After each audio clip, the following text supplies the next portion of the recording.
Buen día a todos. Hola, mierda. Buen día. Bueno, como les decía, vamos a arrancar la última clase.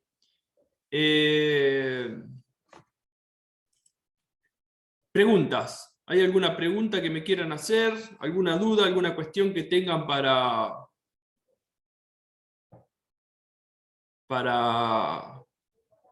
comentarme? ¿Se va entendiendo todo? ¿Cómo van? ¿Lo van mirando los videos? ¿Van mirando? Ya a partir de hoy, ustedes van a tener la posibilidad de rendir el examen. Después la gente de la universidad se comunicará con ustedes y les dirá cuándo tienen que rendir con la OPDS. Eso yo no lo manejo. Pero bueno, sí el examen de acá del curso para tener la aprobación del curso, ¿no es cierto?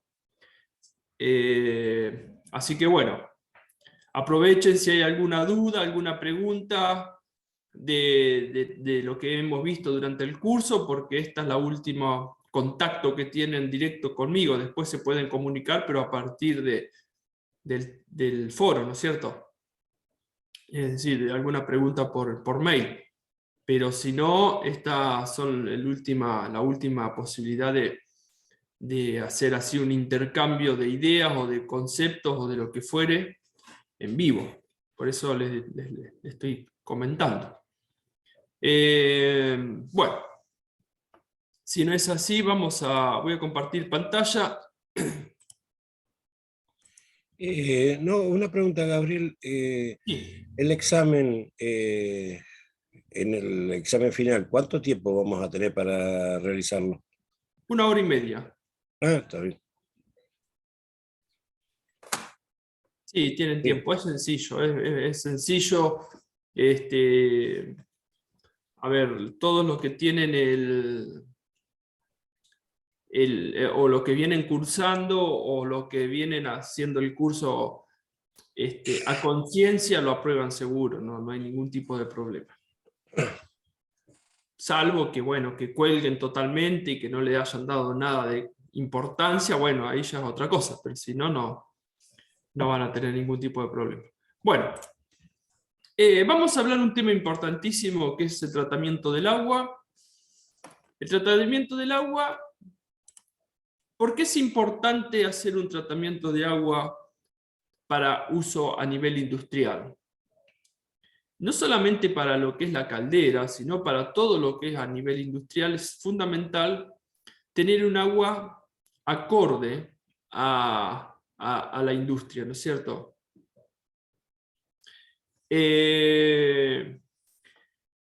¿Qué pasa? Si nosotros usaríamos el agua como viene de un río, de un lago, de un surgente, de lo que fuere, va a ser un agua que va a tener sales, va a tener minerales, es decir, va a tener algunas cuestiones que vamos a ir viendo que provocan que la caldera, o mejor dicho, los materiales que se encuentran en la caldera, tengan procesos que en el tiempo van a lograr la degradación del material con su correspondiente rotura, básicamente. En estos momentos yo estoy analizando unos caños de un sobrecalentador, de una caldera supercrítica, y bueno, y el proceso que generó una mala, es decir, la corrosión, y la corrosión se genera a partir de un agua que no está bien tratada, bueno, eso logra que el material se estropee, se rompa, ¿no es cierto? Esto es debido a que cuando nosotros tenemos el agua y la ponemos a cierta temperatura y se produce un cambio de fase, se producen algunas cuestiones. Por ejemplo, en la evaporación ocurre que si hay sales disueltas, estas se concentran en el agua y lo que van a lograr es que estas sales luego se peguen, se adhieran a las paredes internas del caño o dependiendo del tipo de caldera, puede ser de que se peguen a las paredes externas. En el proceso de evaporación, cuando se alcanza el punto de saturación, se separan estas sales, se forman cristales, y estos cristales se pegan, como les dije, y son muy difíciles después de remover. Lo importante acá, lo que tiene que tener una de las cuestiones, que el cristal, yo voy a dibujar un caño, por ejemplo, este es un caño, y acá se genera un cristal, se pega un cristal, ¿no? Un caño que por el interior circula el agua. Puede ser que también tengamos un caño que por el interior circule el humo y que por afuera esté el agua. Entonces el cristal, la sal se va a adherir acá. Esto lo que genera, el cristal lo que genera es que el calor, ya sea exterior o interior, no penetre en la...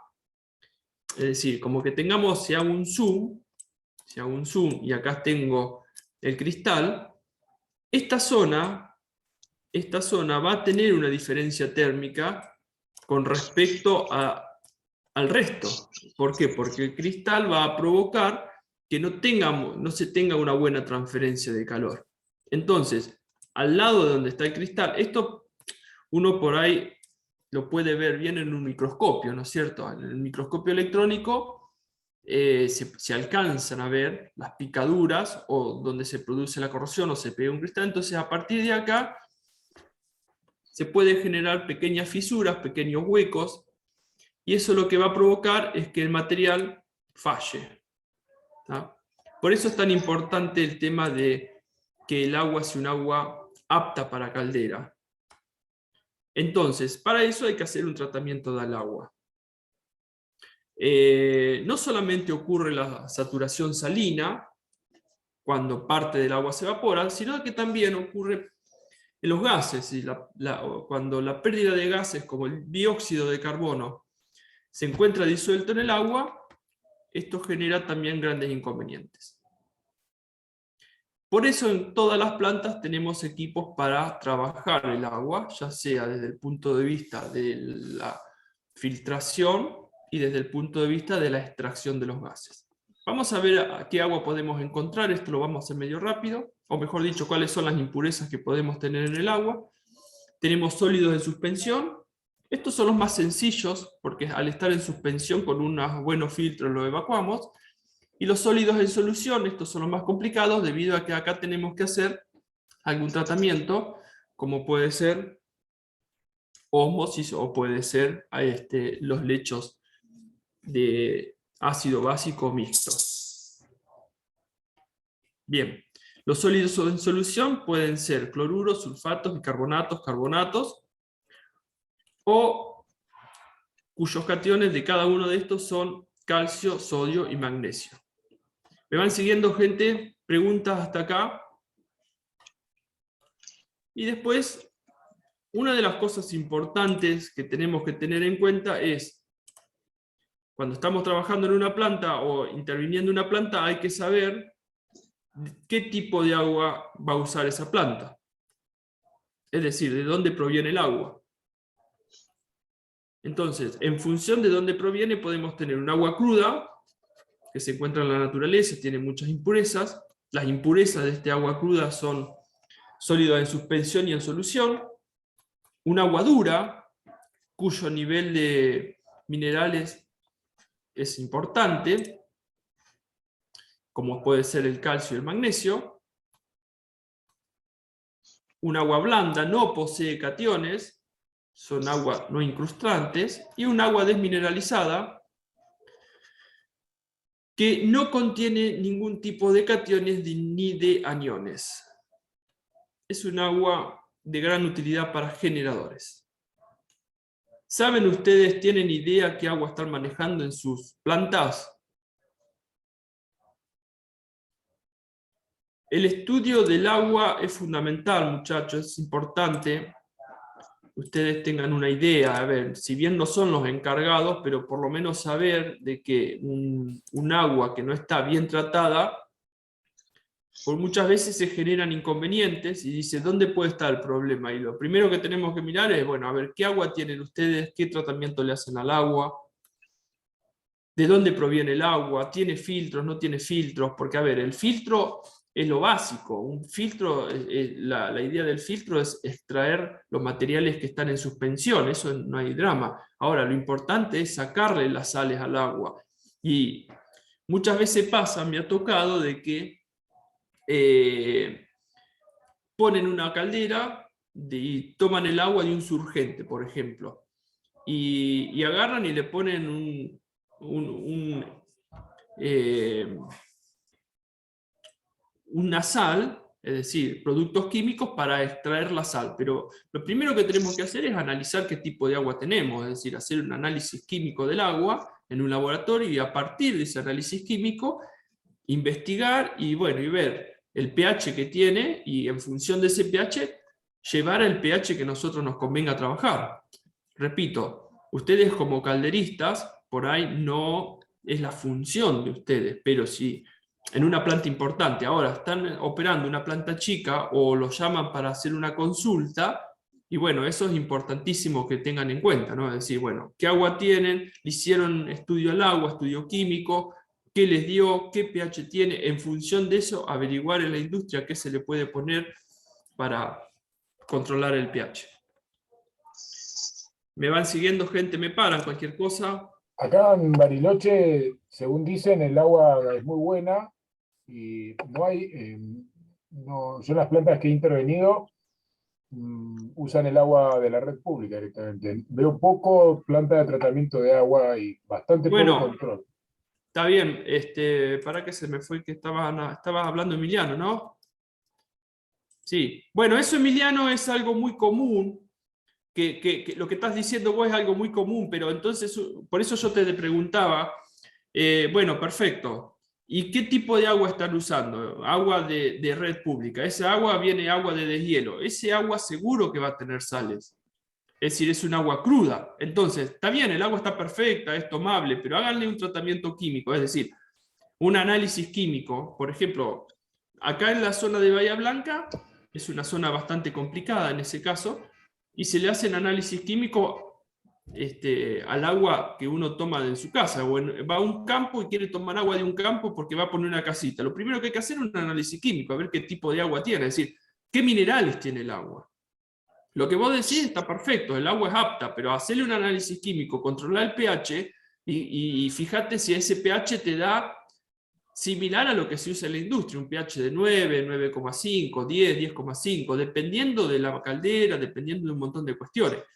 Pero así libremente o muy suelto decir no es un agua apta para caldera y sin ningún tratamiento térmico, yo te diría que no es apta. Por lo menos un análisis químico y tener una idea de qué tipo de sales, porque es lo que vamos a ver ahora, ¿no? En función si es un agua ácida, más alcalina, va a tener distintos pH. ¿Por qué? Porque el pH, como dice acá, representa las características del agua. Y en función del tipo de agua que tenga, vos vas a tener un tipo de corrosión o vas a tener un tipo de incrustación, que son las dos cuestiones. Y aparte hay una cosa muy importante, muchachos, tengan en cuenta esto, química, ¿no? Que todo lo que es térmico acelera las reacciones químicas. Entonces, si nosotros tenemos una sal que está disuelta en el agua y a esa sal le damos temperatura, y bueno, se va a acelerar esa reacción, la reacción que puede producir la sal. Y eso lo que va a generar es que esa sal produzca un efecto negativo en los materiales. Entonces, el pH, esto lo tienen que manejar gente que hay una pregunta con respecto a esto, que es el pH, porque es importante el control del pH. El pH representa las características ácidas o alcalinas del agua. Su control es esencial para prevenir problemas de corrosión. Bajo el pH, corrosión, y depósitos alto pH. ¿Tá? Esto es importante. Otra de las cuestiones que tenemos que mirar también es la dureza del agua. ¿Se acuerdan que dijimos recién que hay aguas duras, blandas, semiblandas, muy duras? El agua, la dureza del agua está en relación a la cantidad de iones de calcio y magnesio que presenta el agua. Por eso, cuando no sabemos qué agua trabajamos, con qué agua trabajamos, vamos al laboratorio y le decimos, che, medímonos acá las características del agua. ¿Tá? Entonces, con eso ya sabemos si es un agua dura, blanda, en función de eso, vamos a poder ir viendo. El oxígeno. Buen día, gente. Buen día. Fernando habla. ¿Cómo ¿Qué tal, va? Gabriel? Bien, che, bien, todo tranquilo. Estamos hablando un poquito del Bueno, agua acá. sí, no, si entré 10 minutos más tarde y justo agarré el tema del pH, muy lindo, algo conozco, así que está bueno. Bueno, Está perfecto. bueno. Cualquier cosa que Lo quieras. único, Gabriel, que te dejaba avisado, 9:40, estos muchachos de Camusi me tienen que hacer una revisación técnica, así que voy y vengo, no sé, no me queda otra.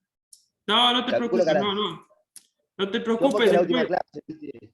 es la última clase y esto queda todo grabado. Después lo podés agarrar, te metés en la plataforma y lo mirás tranquilo. ¿Seguro? ¿Sí? Bueno, Bueno, gente. gracias, Gabriel. No, por favor. El oxígeno. Las plantas chicas, hay atrapadores de oxígeno que se hacen directamente en un tanque donde se le pone algún producto químico y con eso supuestamente estamos extrayendo el oxígeno del agua. Ojo que el oxígeno del agua es un gas, por supuesto, y es uno de los principales gases que nos traen problemas a nivel de corrosión en la caldera. Cuando digo caldera son los materiales, ¿no es cierto? El oxígeno favorece la corrosión en la caldera. La presión y la temperatura aumentan la velocidad con la cual se produce la corrosión. Por eso es fundamental la extracción de los gases. Uno de los principales es el oxígeno.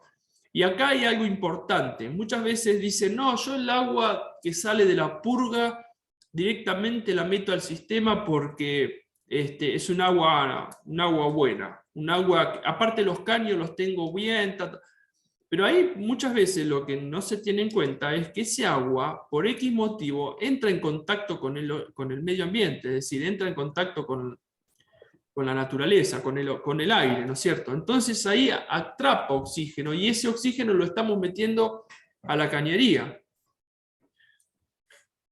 Ojo, repito, el oxígeno es un gas, no lo vemos nosotros, pero está. Y ese oxígeno provoca que se meta, vieron que los caños, les explico, los caños están formados por estructuras granulares.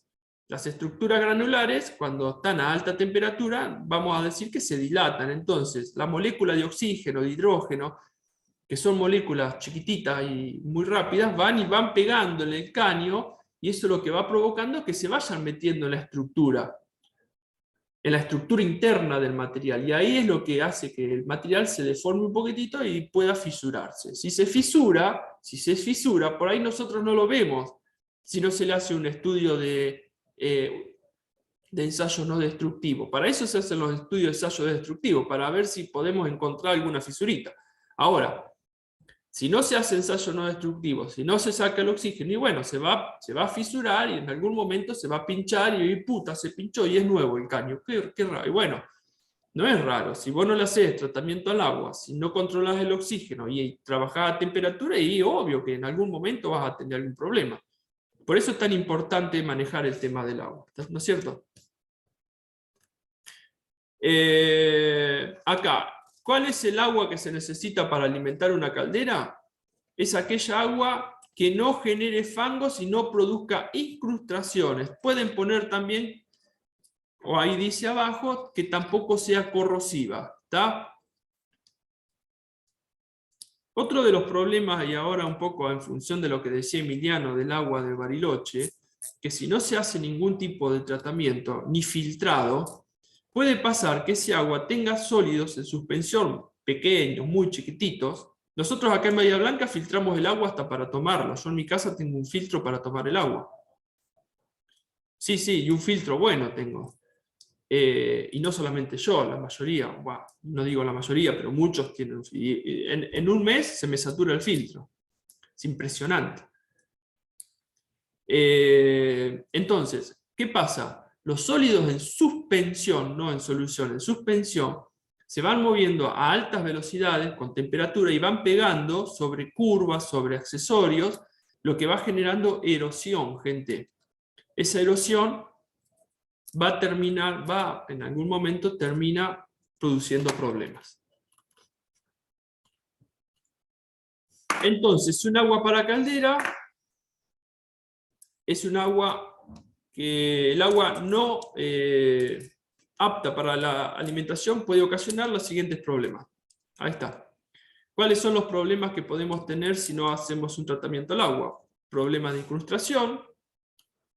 Acuérdense, acá pongan que también hay una pregunta en relación a eso. Los problemas de incrustación están en función de sales de calcio y de manganeso.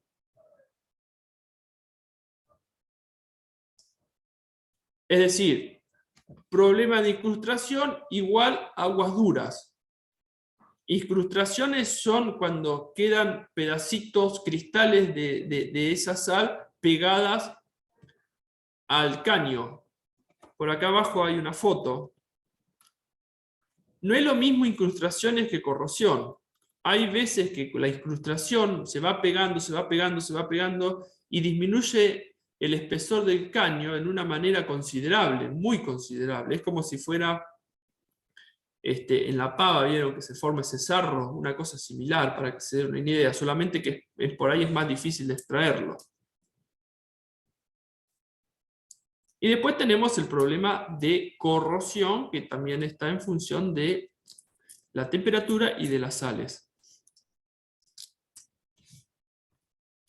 Tipos de dureza, la podemos dividir en dureza permanente y dureza temporal. La dureza permanente está en relación a los sulfatos y cloruros, y la dureza temporal es en relación a los bicarbonatos. La dureza temporal por ahí es más sencilla de extraer que la dureza permanente. Otra pregunta importante que se suele hacer es preguntar, bueno, todo el mundo habla de la corrosión. ¿Qué es la corrosión? La corrosión es cuando el material quiere volver a su estado inicial. Es decir, nosotros agarramos el material de una montaña, de la naturaleza, ¿no es cierto? Lo sacamos y lo metemos al alto horno y a partir de ahí hacemos el acero. Bueno, cuando ese acero está en un lugar salino o en un lugar donde está en contacto con algún tipo de sal, ¿qué es lo que quiere? Volver a su estado natural, quiere volver a la naturaleza, ya a la montaña, para que se entienda. Entonces hay una reversión, es decir, que ese material vuelva a su estado original. Por eso se empieza a oxidar, queda color marroncito, como está ahí en las figuras, ¿tá? Es decir, es el mismo color, quiere revertirse a óxido de hierro, que es como lo obtenemos nosotros de la naturaleza.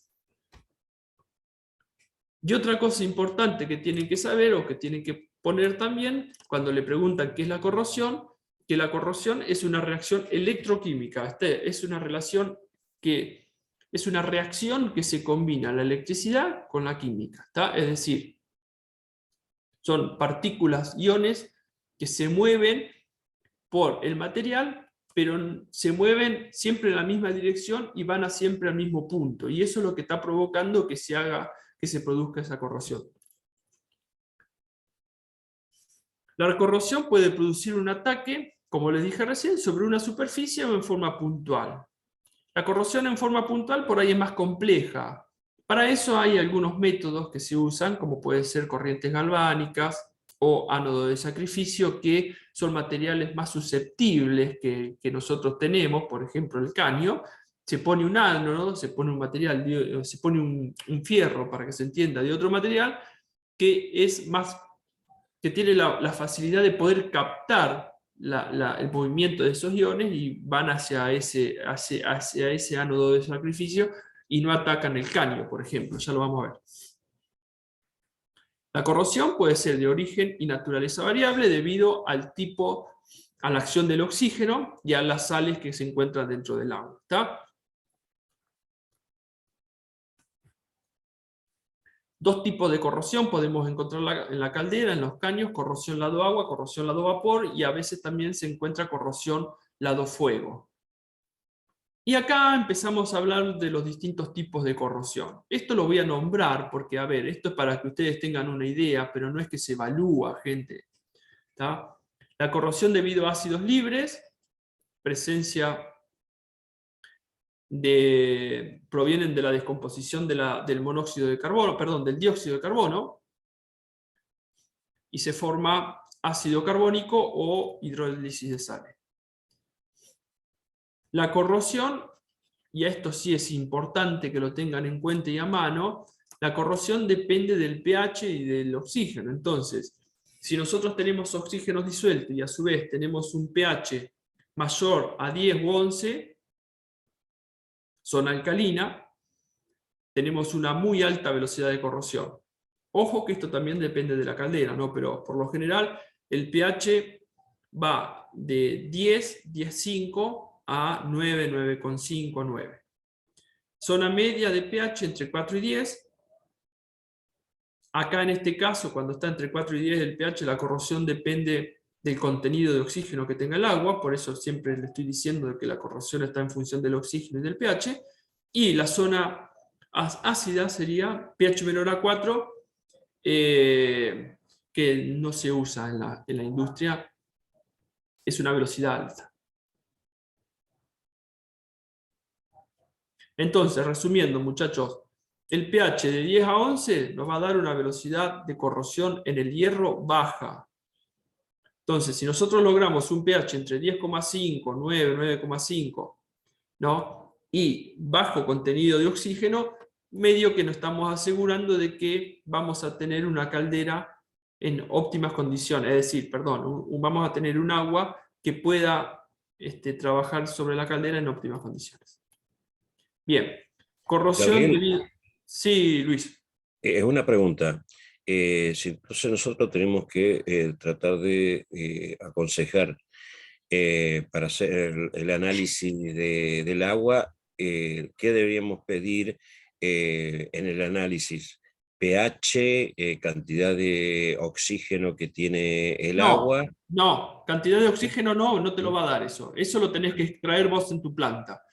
Vos lo que tenés que decir, sales, pH y dureza. La dureza, a ver, cuando vos decís dureza, te lo va a dar la cantidad de sales que tenga. En función del tipo de sales, te va a dar la dureza, ¿no es cierto? Pero por ahí el laboratorio te va a decir si es una agua dura, semidura, y después el pH, eso es fundamental. Eso es un estudio básico.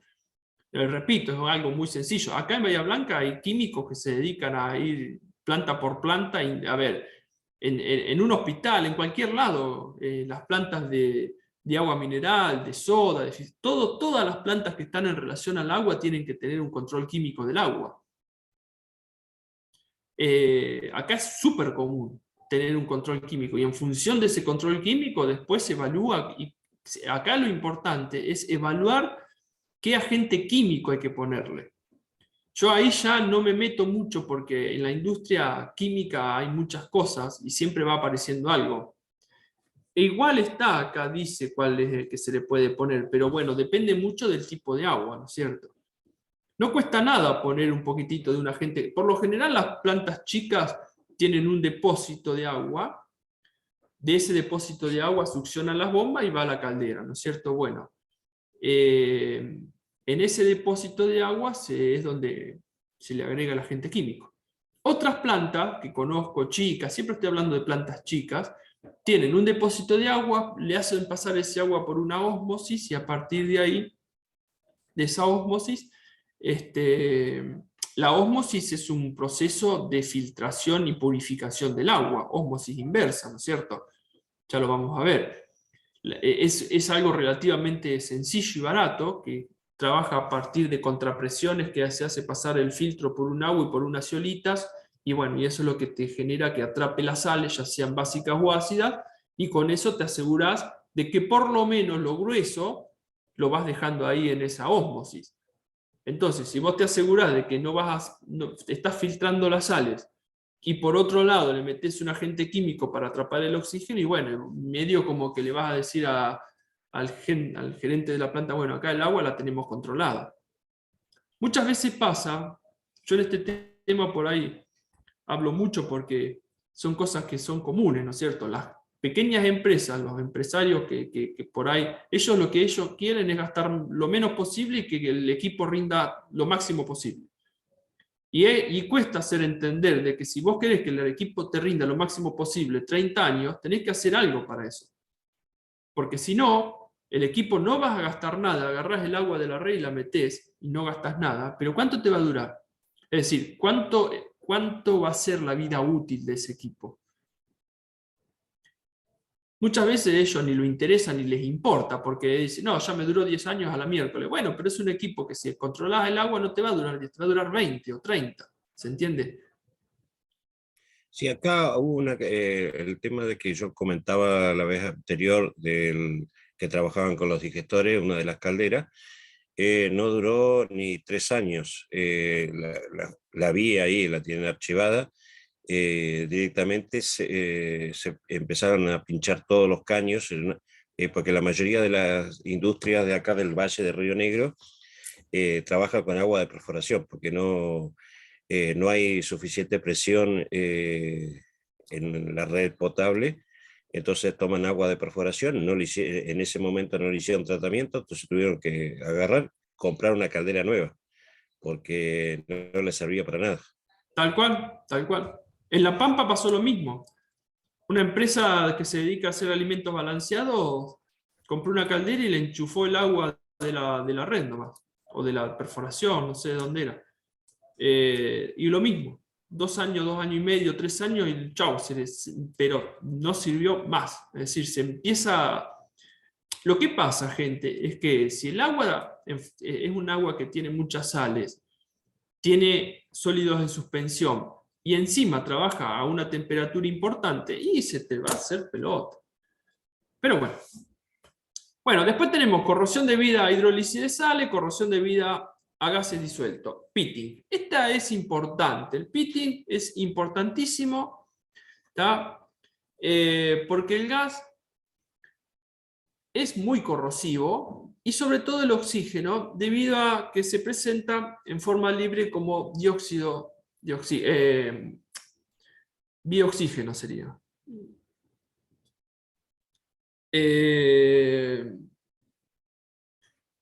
Este elemento, este oxígeno, reacciona con el hidróxido ferroso y ahí es donde el material se oxida.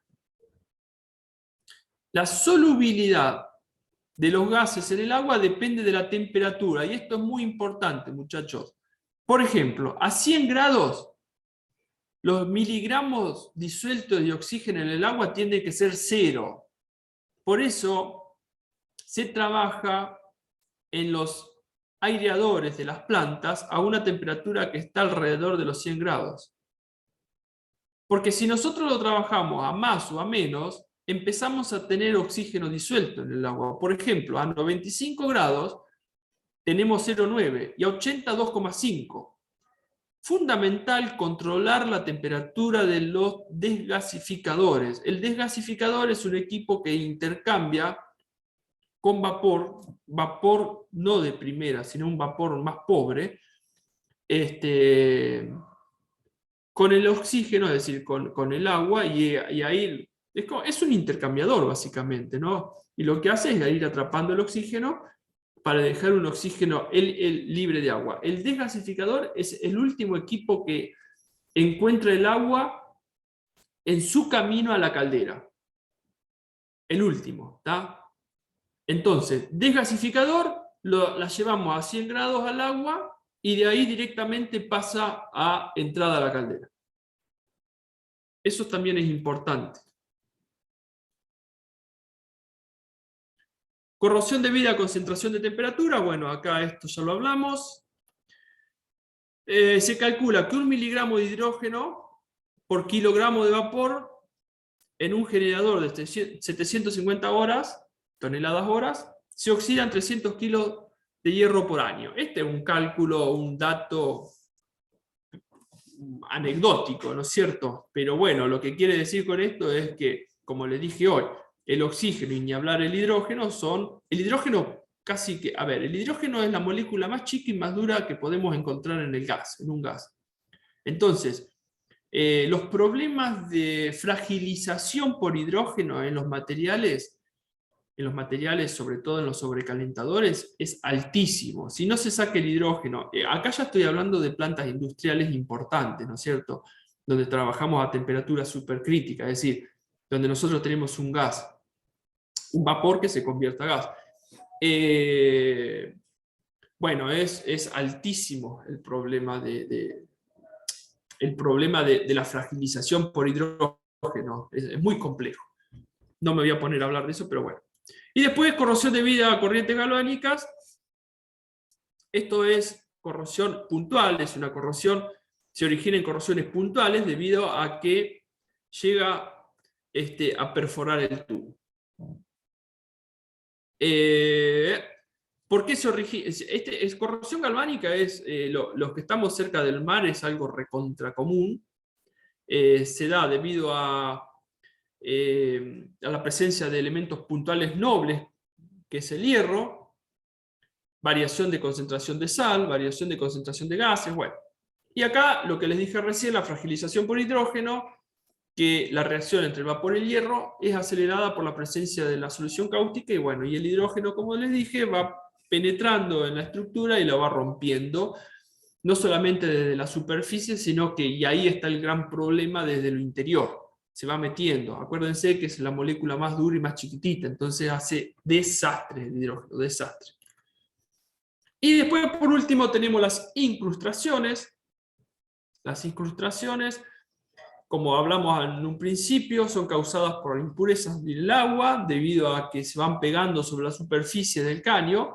En este caso el agua circula por el interior del caño, y van adheriéndose hasta llegar a un punto que pueden ocasionar que el caño se tape, se obture totalmente. Obvio que para que esto pase no tiene que haber ningún tipo de tratamiento de agua, ¿no? Es decir, tiene que ser un agua cruda. Así como pasa en una pava, que es algo recontra común, pasa en un caño. Y llegan, estos son fotos sacadas de internet, pero yo he visto caños, fotos de caños, y caños también que tienen una obturación casi de 60-70%, impresionante. Y acá la pregunta es, bueno, ¿y qué pasa si está el caño así, en esta condición? Y lo que pasa es que no te va a dejar pasar la temperatura. Entonces, esto es como si fuera un cerámico, te produce una hilación térmica, y lo que te genera esta hilación térmica es que de alguna de las partes, es decir, del lado que tenés la corrosión, el caño se podría decir que va a estar frío, pero del otro lado va a estar recontracaliente, y va a llegar un momento que te lo va a terminar rompiendo, ¿tá? Porque vos vas a tener de un lado frío, del otro lado caliente, y bueno, y hay una diferencia térmica correspondiente al espesor del caño que te va a ser un desastre. Pregunta, Gabriel. Sí. Dos preguntas. Una, yo trabajo haciendo inspecciones en algunas industrias en donde recuperan el agua. ¿Qué habría que hacer para evitar? Porque, bueno, justo va al medio ambiente y después se recupera, depositan en una pileta y después se vuelve otra vez al sistema. ¿Qué se debería hacer para que tratar de bajar el nivel de oxígeno que tomaría esa agua? Y después la otra, porque haciendo videoscopía me ha tocado varias veces encontrar, principalmente la parte media de los caños, una cantidad de sales incrustadas bastante grande. ¿Cómo se podría llegar a limpiar? El agua que sale por ejemplo, acá suele pasar de que ustedes saben que tienen agua, las purgas se utilizan, ahora lo vamos a ver, está acá al final, se utilizan para purgar el sistema, ya sea purgas superficiales o purgas de superficie, o los condensados. Muchas veces pasa que los condensados, entonces, hay una cañería principal, y hay otra cañería abajo donde se llevan los condensados o las purgas o lo que fuere, ¿no? Y como decís vos, Luis, ese agua va a un depósito, a una pileta, lo que fuere. Las plantas grandes importantes, toda el agua que sale del circuito principal, por llamarlo de alguna forma, arranca de cero. Es decir, primero tenemos el área de filtrado, pero de filtrado de partículas en suspensión de sólidos, se filtra, porque los caños, acá hay que tener algo en cuenta, que los caños, el agua que sale de purga o de condensación, por lo general pierde temperatura y puede estar en contacto con el aire. Entonces lo que va a generar es que el caño se oxide interiormente, y esa oxidación cada tanto se vaya desprendiendo partículas sólidas. Esas partículas sólidas que se desprenden del caño de corrosión, son arrastradas por el agua, y eso lo que te va a generar es una erosión, por ejemplo, en las válvulas, en los codos, en todos los accesorios. Entonces, primero filtrarla. Una vez que está filtrada, la pasamos a el tratamiento puro del agua, que sería lechos mixtos, es decir, hacer un tratamiento con zeolitas, básicas o ácidas. Si no tienen eso, porque es caro, por lo menos hacer una ósmosis, comprar un equipo de ósmosis, que eso no es tan caro, tampoco es barato, por supuesto, pero bueno, se le hace pasar por la ósmosis, ahí atrapás todas las sales, y por último, si no tenés desgasificador, porque puede ser medio caro, aparte tenés que tener una cañería que te mande el vapor a ese equipo, es decir, una cuestión bastante técnica, por lo menos echar algún agente químico que te atrape el oxígeno. Haciendo esas tres cosas, es decir, filtración, también puede pasar, y muchas plantas lo hacen, muchísimas, de que en una pileta, una vez que vos filtrás el agua, pileta o tanque, ¿no es cierto? A mano nomás, a mano, porque vos calculás cuántos litros tiene ese tanque, saques un cálculo, te lo saca la misma empresa que te vende el producto químico, y decís, bueno, echale 5 cucharadas de esto y 5 cucharadas de esto a ese tanque cada tanto tiempo. Entonces lo que haces con eso es ir controlando la calidad del agua. Lo que se le agrega son productos químicos que también hace que las sales se disuelvan, ¿no? Como que no necesitas ni una ósmosis, directamente le agregás un producto químico y con eso ya estaría. ¿Se entiende, Luis? Desde el punto de vista comercial, Luis y todos, desde el punto de vista comercial, si ustedes me preguntan qué producto químico se le agrega, no lo manejo.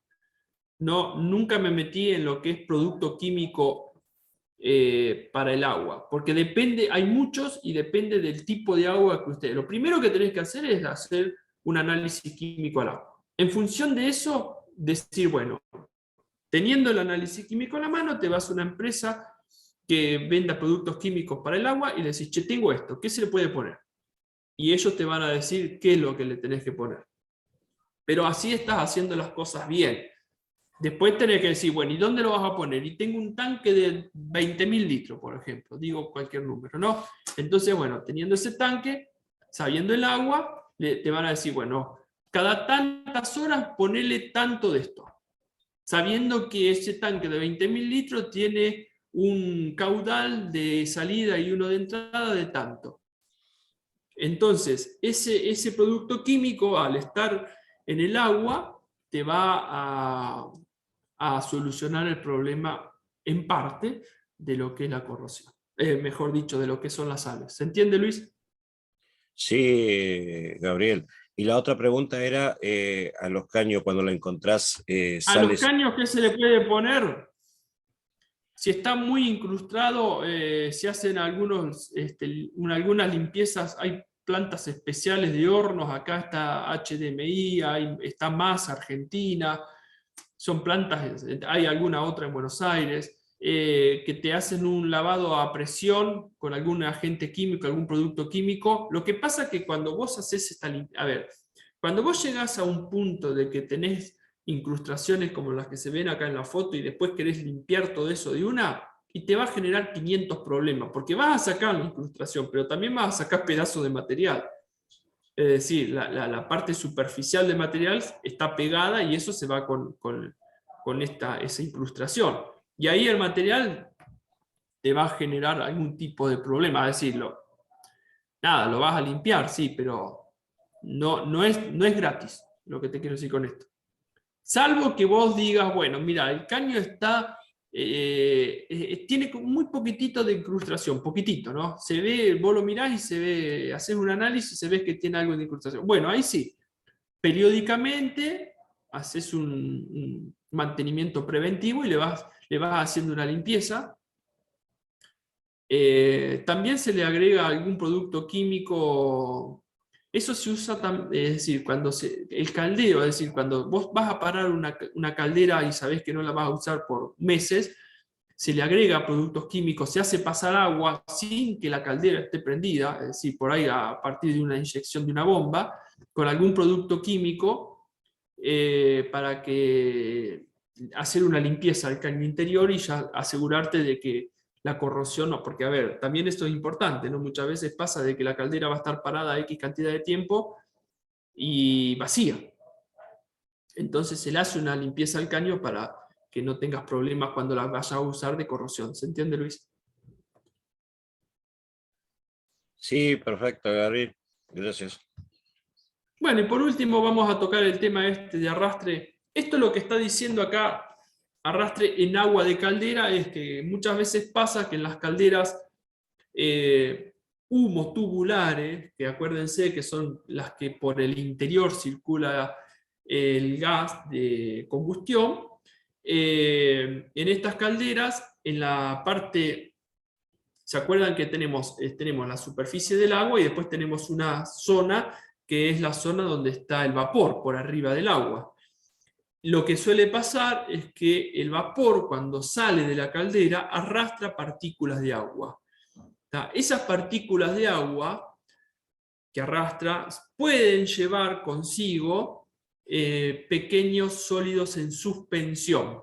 Esos sólidos en suspensión, que pueden ser aceites, grasas, algún tipo de material orgánico, algún pedacito de material, que se desprenden de la caldera, de los caños, de los accesorios, se meten en el circuito a temperatura y a una alta velocidad, y, como dije anteriormente, van a ocasionar una erosión, es decir, van a ir pegando sobre el caño y lo van a ir estropeando. Esto sería el arrastre de agua en caldera.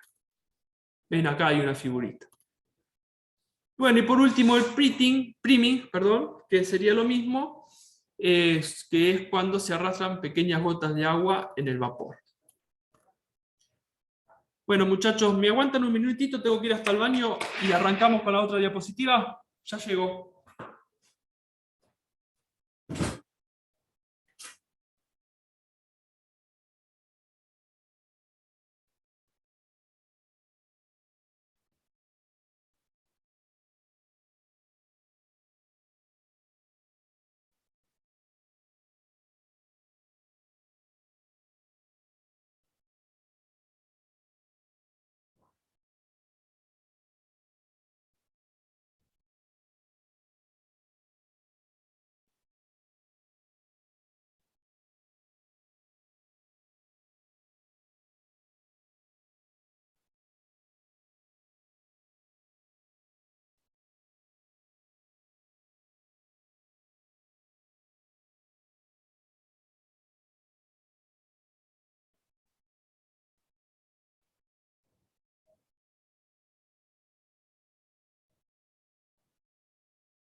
Bien, ahí estamos. Gabriel, otra pregunta. Decime. Porque, bueno, en algunos recipientes que no están a alta temperatura, como por ejemplo los condensados en los frigoríficos, ¿Sí? le colocamos ánodo de sacrificio. Acá en las Sí. calderas, ¿se puede llegar a colocar ánodo de sacrificio en las humotubulares? Sí, por supuesto. En los humos tubulares se usa, sí. Sí, porque con eso vos te vas a asegurar de que la corrosión vaya es decir, todo lo que son los iones vayan hacia ese ánodo y no ataquen los caños que están en la caldera. ¿Qué tipo de ánodos recomendás? ¿Con qué material? No, y depende del tipo de agua que tengas. Es decir, eso es lo mismo que con el producto químico, Luis. Hay distintos tipos de ánodo de sacrificio que te van a permitir. Tampoco, a ver, ¿has visto cómo quedan los ánodos de sacrificio cuando los sacás de la caldera? ¿Alguno lo has visto? Queda. Es decir, si vamos a suponer que si este es el ánodo de sacrificio, queda un hilito finito y a mitad de, es decir, lo consume absolutamente todo, no queda nada del ánodo de sacrificio. ese ánodo de sacrificio, la finalidad que tiene, es decir, ánodo de sacrificio es un material que tiene como función captar los iones para que no se oxide el caño y sí el ánodo, ¿no? Pero no sabría decirte, depende del tipo de agua que tengas, Luis. Porque hay muchos ánodos de sacrificio, no hay uno solo. Perfecto, sí, sí. Sí, Eso. incluso en varias, por ejemplo, hay en la parte, por ejemplo, de los tanques de petróleo, Ah, le ponen masas de 5, 8 kilos, varios ánodos, y lo abrís a los 2 años, no hay nada prácticamente. no. Eh, y bueno, te pasa, el caso más típico es el termotanque. El Y termotanque. si te descuidas, listo, a Tal los cual. 2 años no tenés nada del ánodo. Nada. Sí. Sí, es así. A ver, siempre partimos acá en este tema del agua, que lo primero que tienen que hacer ustedes si están en relación a lo que es el mantenimiento de una caldera y esas cuestiones, es hacer un análisis químico del agua. Conocer bien qué tipo de agua están usando desde el punto de vista químico y a partir de ahí operar, es decir, definir, ¿no es cierto? Bien, vamos a otra diapositiva.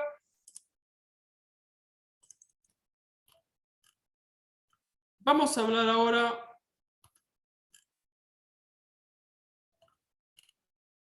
No, esta ya la había visto. Ya estoy, disculpen. Acá me confundí. Vamos a esta de acá.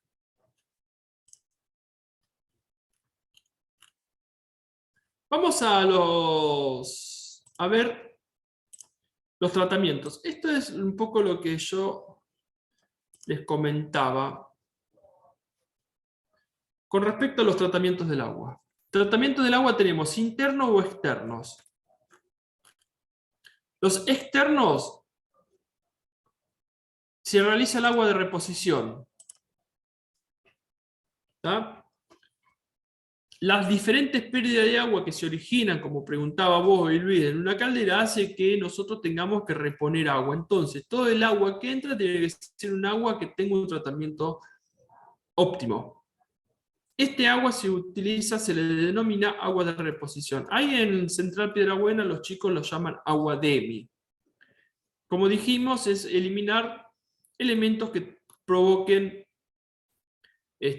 o ocasionen lo que ya hablamos. Tratamientos externos o internos. Lo primero que tenemos que hacer es una filtración, como les comenté, filtrar el agua. Hay distintos tipos de filtro y distintos grados, es decir, espesores, tamaños de partículas que dejan pasar. Tienen la acción de fijar las partículas sólidas en suspensión. Y después pasamos a la depuración por reacción de intercambio iónico. En este caso hay zeolitas. ¿Tá? Una vez que filtramos, pasamos el agua por un intercambio iónico de zeolitas, ácidas o básicas. Con esto nos aseguramos de que, a ver, esto funciona. Las zeolitas saben lo que son componentes químicos que se agregan acá a estos recipientes y el agua se hace pasar por una zeolita ácida, catiónica o aniónica, y van quedando las sales ácidas o las sales básicas en función si es catiónica o aniónica, y puede pasar muchas veces que en el medio entre la ácida y la básica tengamos una zeolita, un intercambio de lecho mixto, donde en ese recipiente, en ese tacho, va a haber zeolitas ácidas y zeolitas básicas. Con esto nos aseguramos de poder obtener, es decir, captar todas las sales. Cuando yo digo zeolitas son resinas, ¿no es cierto? Las resinas se emplean zeolitas naturales o artificiales que sirven para ablandar el agua. Y acá tenemos una figurita. las plantas de desmineralización, como les dije, si uno quiere arrancar, decir, bueno, vamos a ver si podemos manejar un poquitito el tratamiento del agua, primero tenemos que saber qué tipo de agua, ver la pureza, y a partir de ahí, ver qué tipos de reactivos y regenerantes se pueden poner. Gente, me preguntan, me paran cualquier pregunta.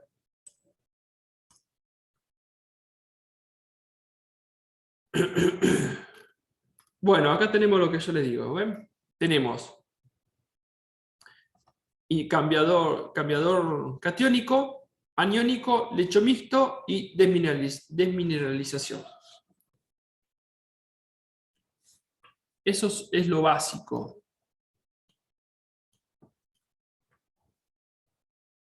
A continuación vemos lo mismo, ¿no?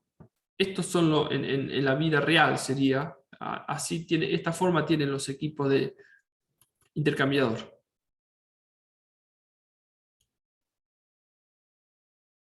Por ejemplo, la resina iónica capta las sales básicas y la resina catiónica capta las sales ácidas. Pregunta, gente.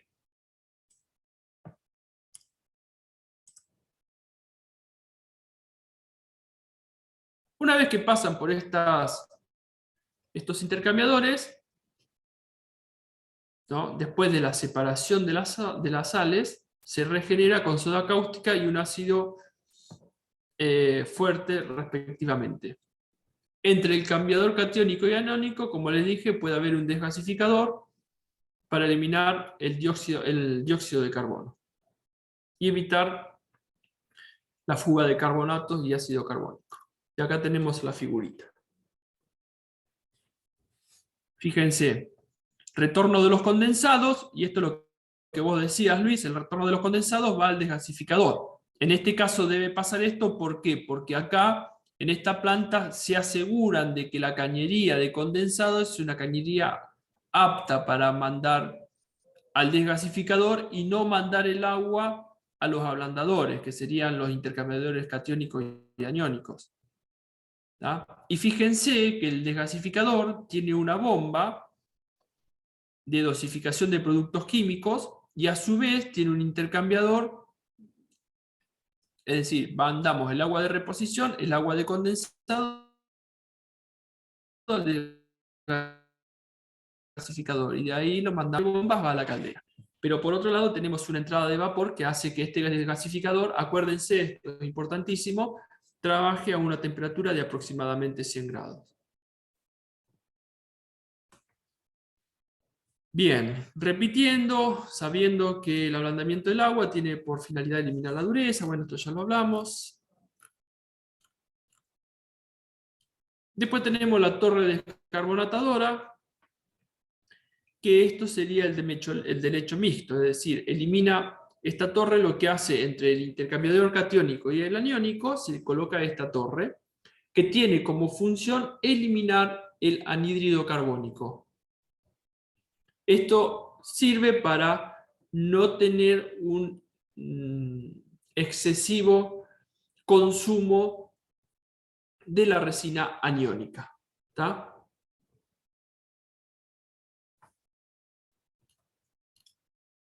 Y acá tenemos el desgasificador que yo les hablaba, que tiene como función la eliminación del oxígeno. Acá fíjense, esto está importante, esta dibujita que por debajo de los 100 grados tenemos, y a una presión relativa tenemos máxima cantidad de oxígeno.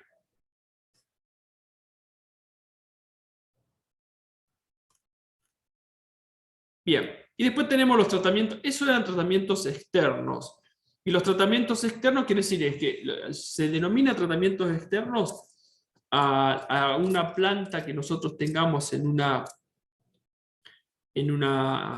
industria para hacer este tratamiento del agua. Y después tenemos los tratamientos internos, que pueden ser complemento o no del externo, que se usan casi exclusivamente para asegurarnos una seguridad contra incrustaciones y corrosión.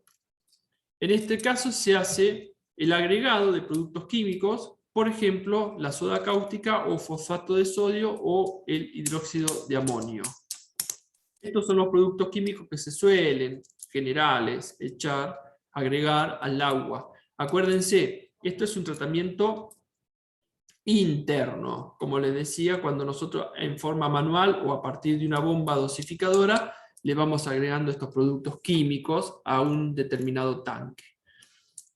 Entonces tenemos tratamientos externos, por ejemplo, pregunta típica de examen, ¿cuáles son los tratamientos externos? Bueno, es filtración, luego pasamos a intercambiador catiónico, intercambiador aniónico, intercambiador de derecho mixto, puede haber una torre descarbonatadora.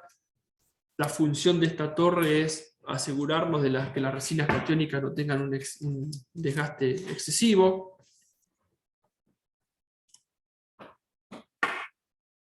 Preguntas, muchachos. Central Piedrabuena están levantando la mano desesperadamente. Los escucho. Díganme. 1, 2, 3, 4, 5, 6 muchachos. Hay todos con ganas de hablar. A ver. De a uno, chicos, no se apuren. De a uno porque no escucho, sino.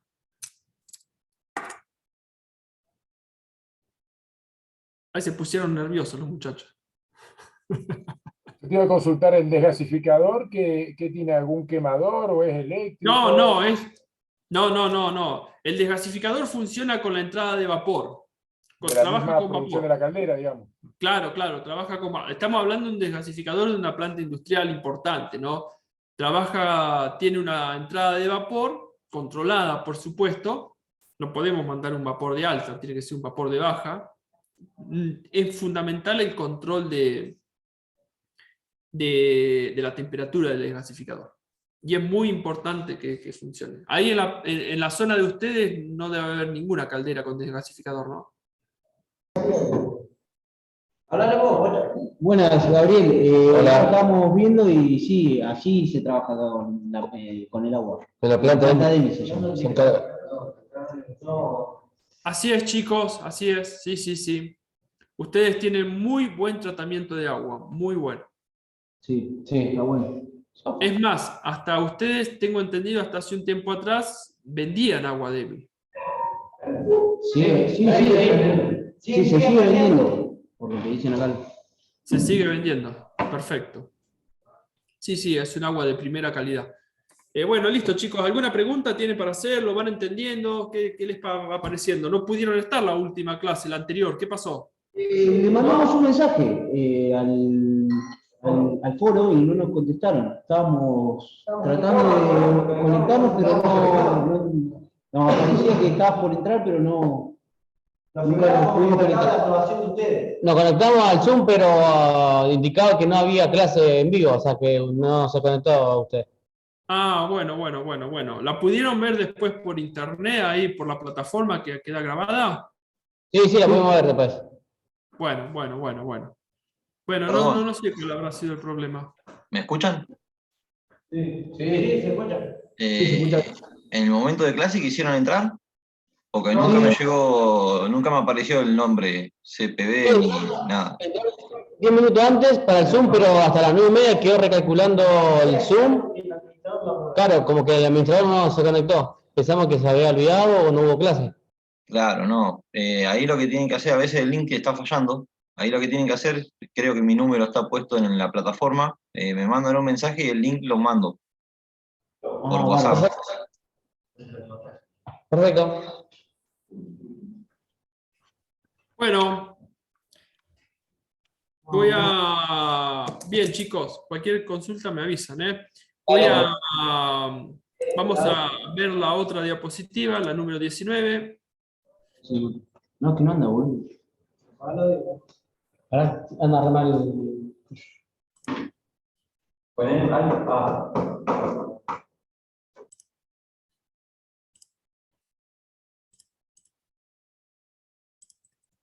Bien. A ver, gente, Luis Barros, ¿entendiste lo que es? ¿Me ven ahí todos? ¿Sí, no? ¿Ven? Ahora ya arrancamos con esto. ¿Entendiste el porqué de un tratamiento interno y de un tratamiento externo? ¿Sabés las diferencias de cada uno de ellos? Hola, buen día, buen día. Estando medio ¿Qué dormido haces, todavía, Luis? perdón. ¿Estás dormido? Sí, me tocó trabajar de noche y salí a las 6 de la mañana, así que ando medio Ah, dormido. la miércoles. Bueno, Así que estamos cortados de... no, la diferencia no, todavía no. Estuve chusmeando durante la noche un poco, pero alcancé a ver una parte solamente. bueno, repito, tenés un tratamiento interno y un externo. El externo es el que haces.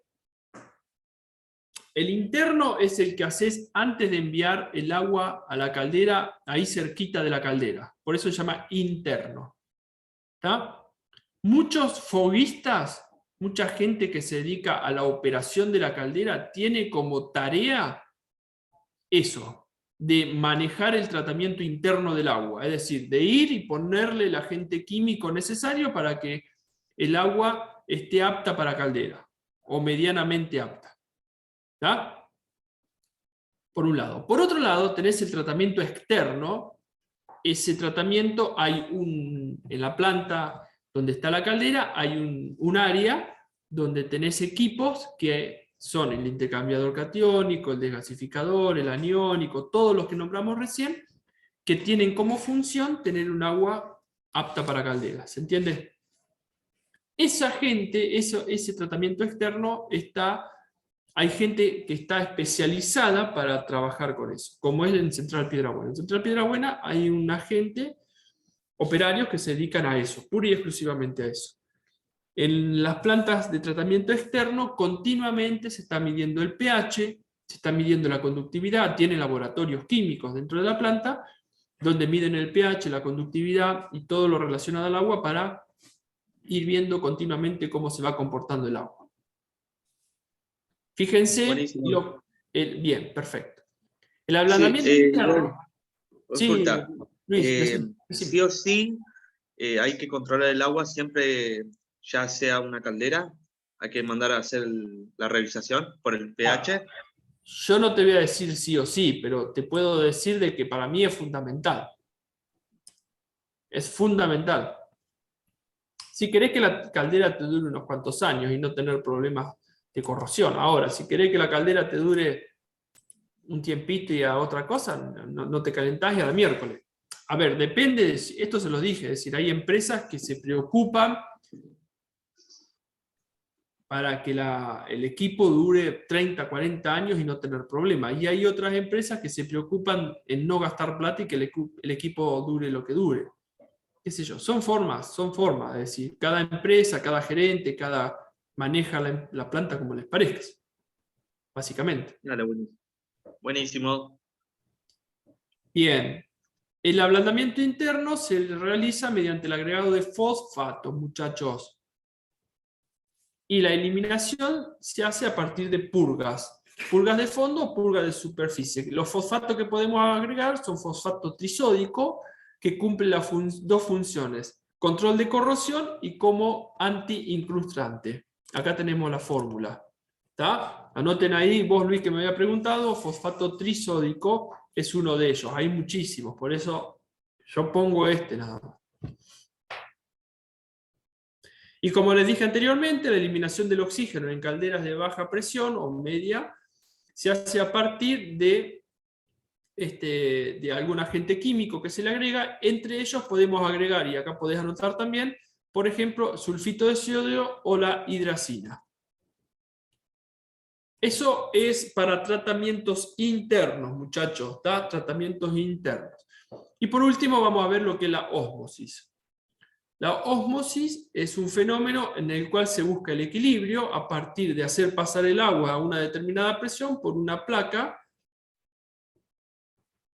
y eso lo que hace es que atrape, fíjense acá tenemos la figurita, eso lo que hace es que atrape las sales básicas o las sales ácidas. Esto es mucho más sencillo. Esto también hay muchas plantas grandes acá de la zona que tienen el tratamiento externo y tratamiento interno. El tratamiento interno consta de una ósmosis. ¿Han visto alguna vez algún equipo de ósmosis y han trabajado?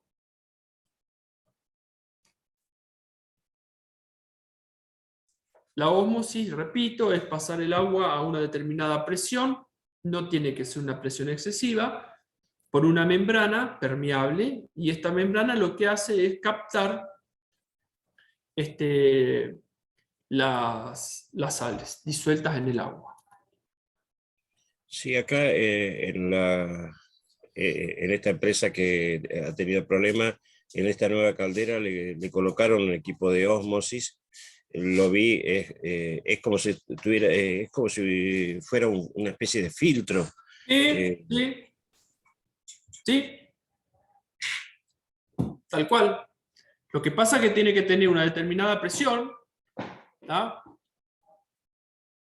Hay que presurizar el agua con un valor superior al de la presión osmótica, que eso te lo da el equipo, y con eso lo que hace es captar toda. Por supuesto que esto también se agota, es decir, hay que regenerarlas después. ¿Ven? Acá tienen. Hacer una limpieza continua mientras trabajan. Y después tenemos otro, que ya no es ósmosis, sino que es electrodiálisis, que esto funciona a partir de láminas. Es una tecnología que bajo la influencia de un campo eléctrico, láminas que producen una pequeña electricidad, van captando sustancias ionizadas disueltas en el agua. Esto también algunas plantas ya lo están empezando a usar, no es tan común como la ósmosis. La electrodiálisis.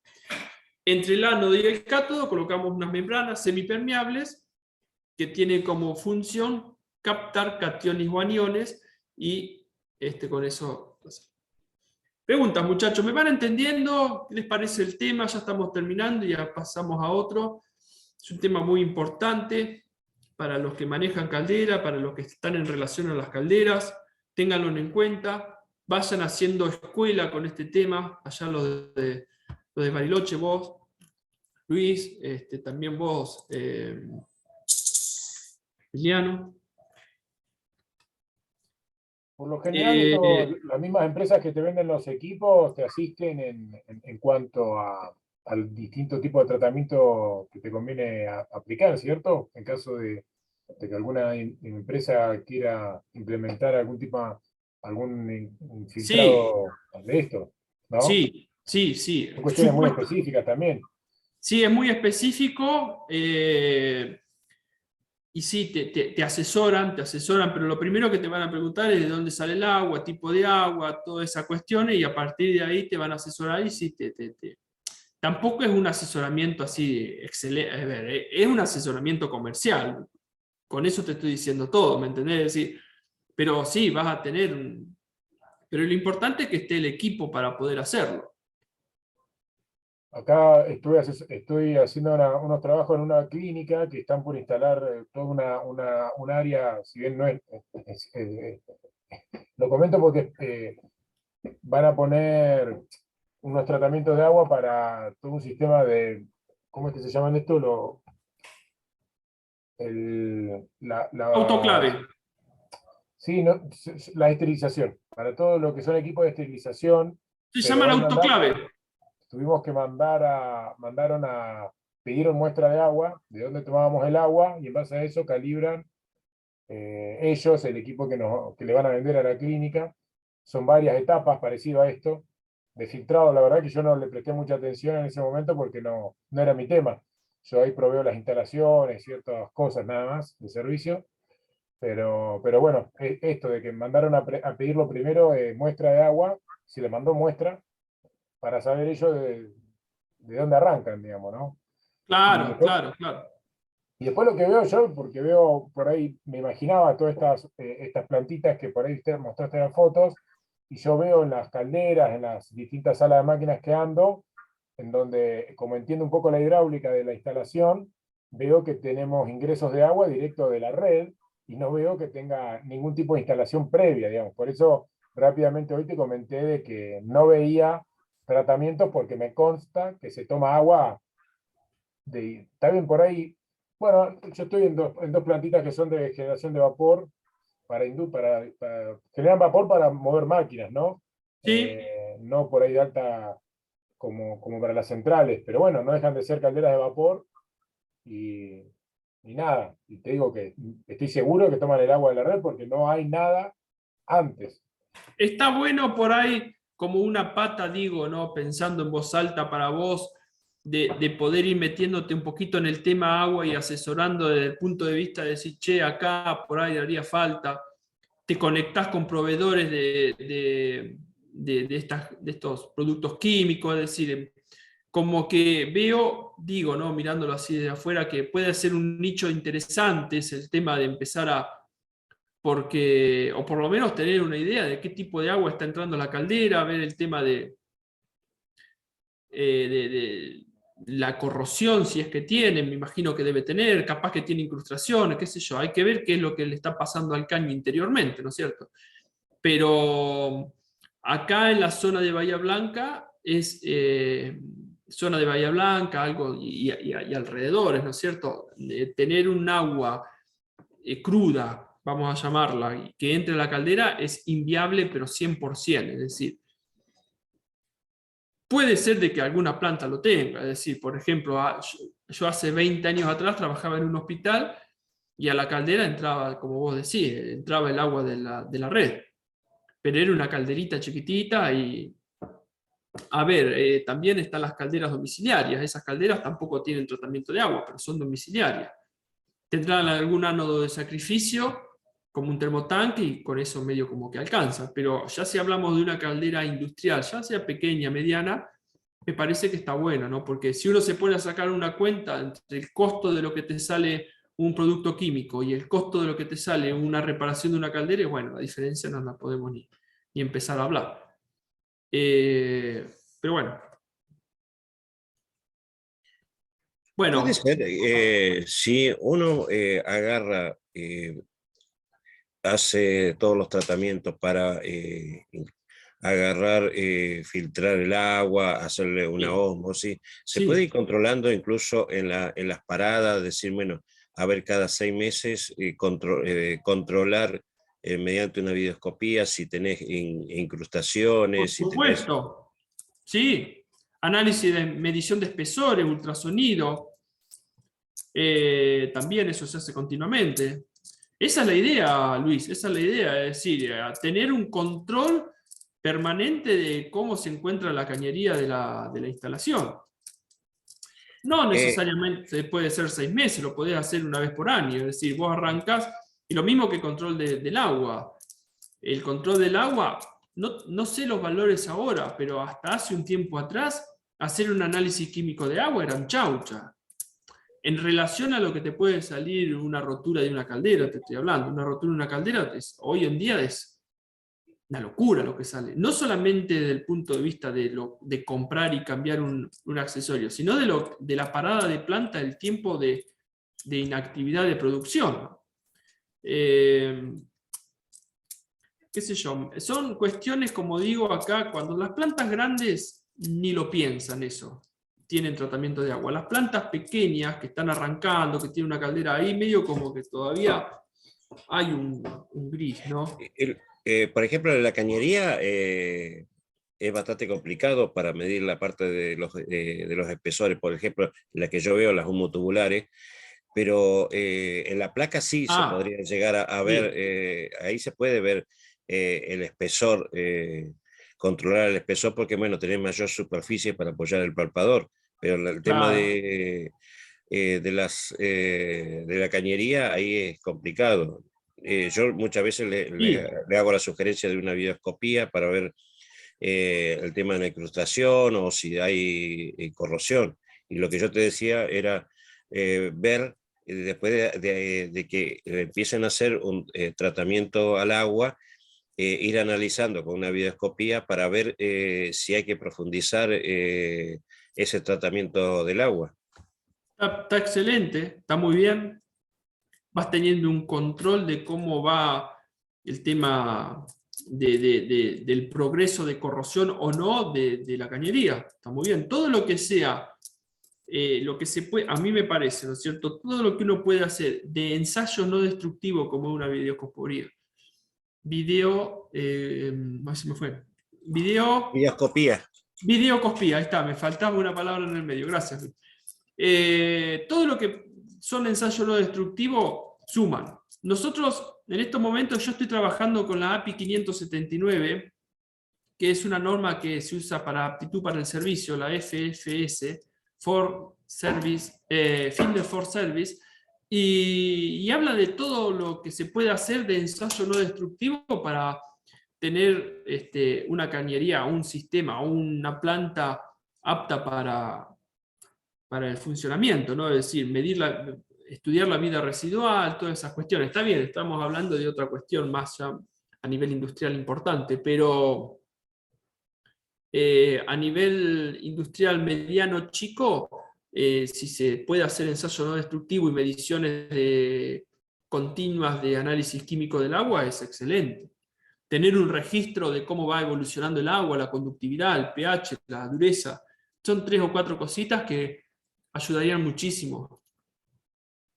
Sí, en cuanto acá, en la zona, por el tema del nivel de caudal de los ríos, la napa va cambiando, porque ahora, por ejemplo, tenemos los ríos con bastante bajo caudal, hay bastante sequía.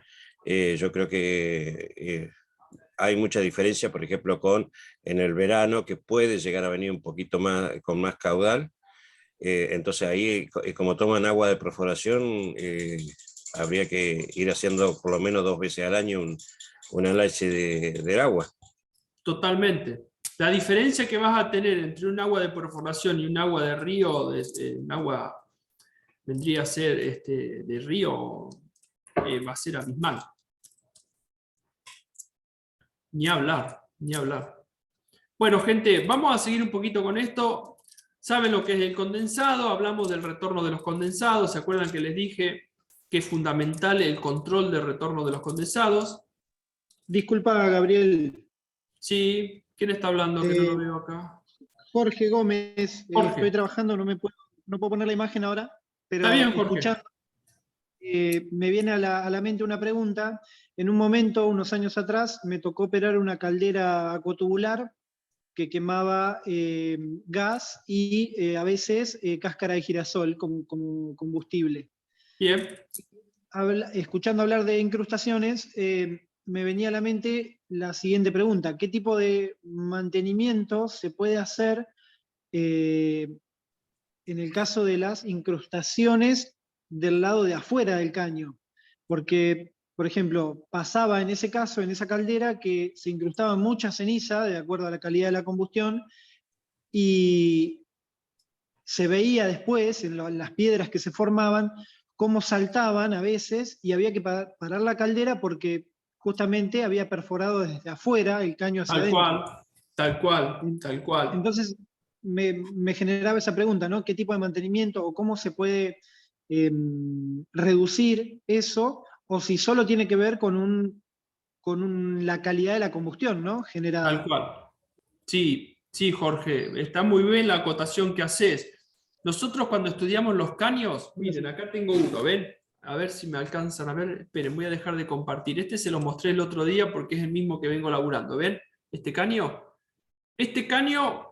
por el interior circula vapor, por afuera circula los gases de escape, es de un sobrecalentador.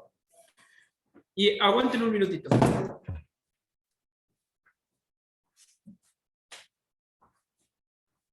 Miren acá. Este es otro, pero miren este caño, ¿no? ¿Lo ven acá? A ver si... Ahí.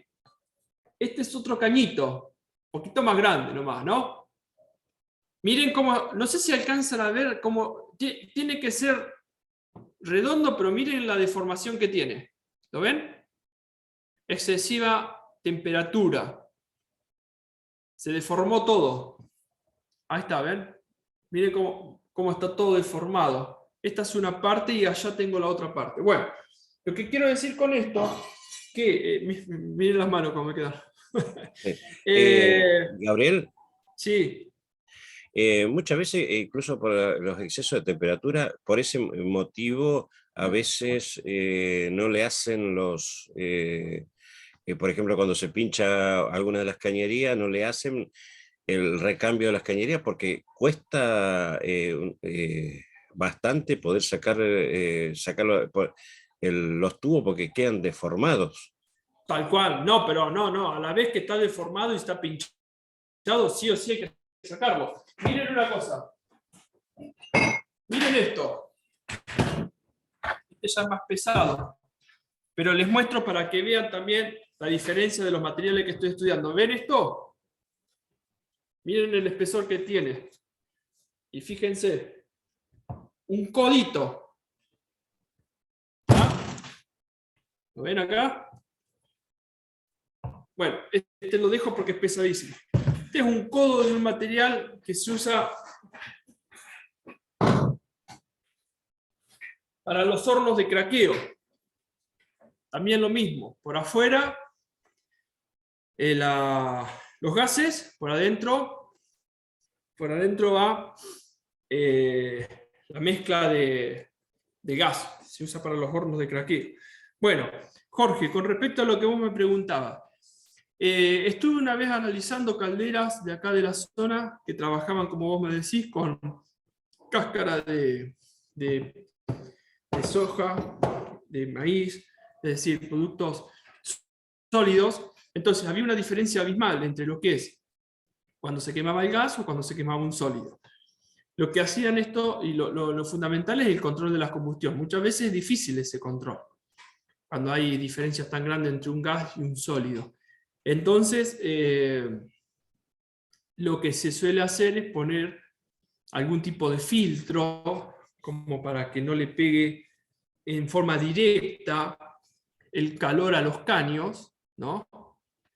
Y con eso, como quien dice, se va a coquizar, es decir, se va a estropear el filtro ese, que puede ser una chapa o algo, y no se van a estropear los caños, pero no tenés muchas alternativas más que un buen control de la combustión. Medir bien el tema de si es a gas, la entrada del gas, la entrada del aire, y ver qué tipos de llama te produce, y lo mismo cuando quemas sólido. Lo que pasa es que cuando quemas sólido vos estás quemando, entre comillas, porquería, ¿no es cierto? Entre comillas, ¿no? Que te genera un hollín y te genera una determinada mugre, que bueno, esa cómo la manejás. ¿Se entiende, Jorge?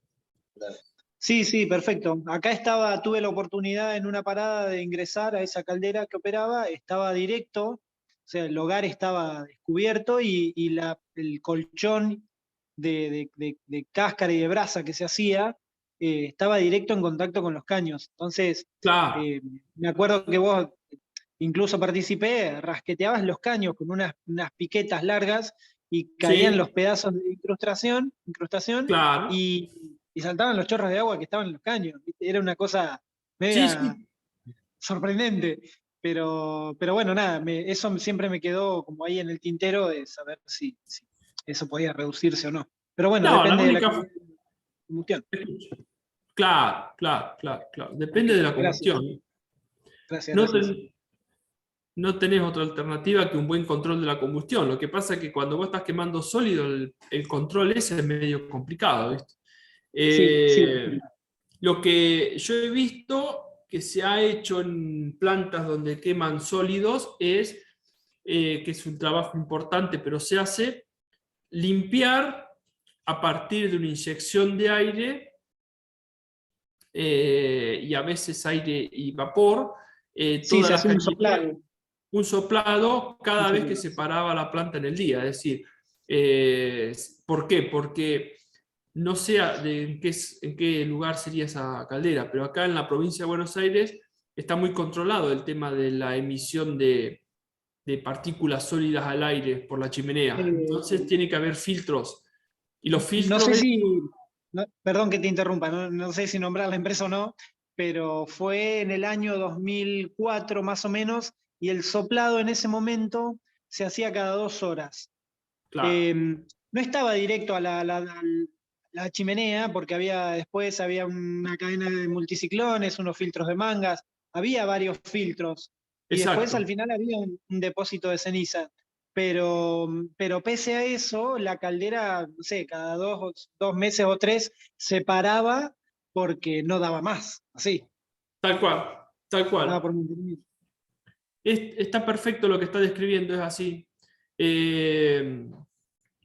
La gente esta donde yo estuve viendo hacía una limpieza de un soplado importante casi a toda la caldera, a lo que vos decís, las mangas y los filtros, todo eso, una vez por día cuando finalizaba el horario de producción. Es decir, tenían un horario de, me parece que eran 6 o 8 horas, no me acuerdo cuánto, y al finalizar el operario, el calderista, se tenía que poner y limpiarlo. Bueno, vamos a seguir con este tema.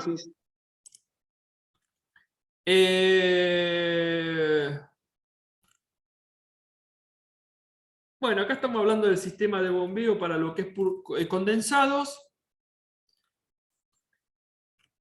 ¿Se entendió este tema? Paso a otra. ¿Entendieron lo que es condensados, el trabajo de los condensados, el bombeo de los condensados, que hay que tener mucho cuidado de cómo los metemos de vuelta a la planta, lo que hay que hacerle? ¿Se quedó claro, gente, muchachos?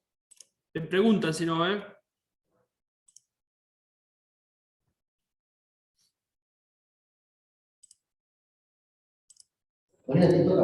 Sí. Sí. Ahora me echamos y no. Escucha, boludo.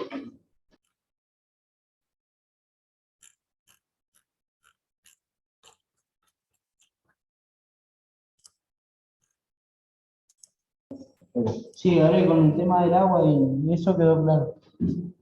Bien, perfecto. Bien, chicos.